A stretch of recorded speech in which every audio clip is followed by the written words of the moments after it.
নির্বাচক সাজ্জাদ হোসেন শিপন মুখের ওপর বলে দিয়েছেন, তুমি আর আমাদের প্ল্যানে নেই। সেই থেকে শুধু জাতীয় দল নয়, মেয়েদের ক্রিকেটের কোনো ক্যাম্পেই ডাকা হয় না অভিজ্ঞ অলরাউন্ডার রুমানা আহমেদকে। শুধু রুমানা নয়, সালমা, লতা মণ্ডল সহ অভিজ্ঞ ক্রিকেটারদের এইভাবেই ছেঁটে ফেলেছেন নারী ক্রিকেট দলের একমাত্র এই নির্বাচক। তেমনটাই বললেন নারী ক্রিকেট দলের সাবেক অধিনায়ক রুমানা আহমেদ। আর ওডিআই কবে খেলেছে আসলে ভুলে গিয়েছে।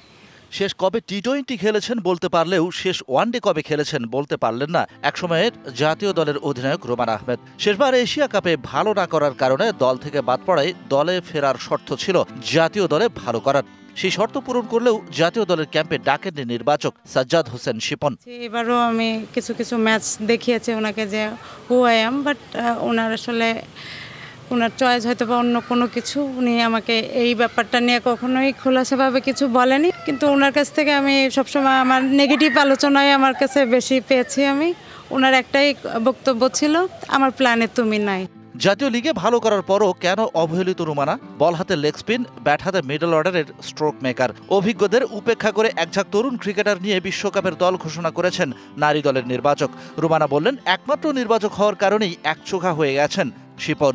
ইন্ডিয়ার যখন টিম সিলেকশন করে, আপনার ৩-৪ জন সিলেক্টর, সাথে ক্যাপ্টেন এক সাইডে, ভাইস ক্যাপ্টেন, কোচ, এখানে কোনো পার্সোনাল কোনো একজন সিলেক্টরকে নিয়েই করে না। আমাদের মধ্যে সিলেকশন করে হচ্ছে আপনার শিপন স্যার হচ্ছে মেইন টিমের সাথে করে, আর হচ্ছে সজল ভাই মনে হয় 19-এর সাথে করে। বিশ্বকাপের প্রস্তুতি হিসেবে নারী জাতীয় দলের ক্যাম্পের 20 ক্রিকেটার, তার সাথে অনূর্ধ্ব 15 কিশোর দল নিয়ে আয়োজন করা হয় চ্যালেঞ্জ কাপের।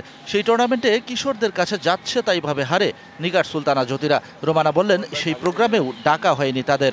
ফিটনেস বেশ কিছু ক্যাম্প করেছে ওরা, কক্সবাজার ক্যাম্প করেছে, তারপরে মিরপুরে একটা ক্যাম্প করেছিল, বিকেএসপিতে ক্যাম্প করেছে, সিলেটে ক্যাম্প করেছে।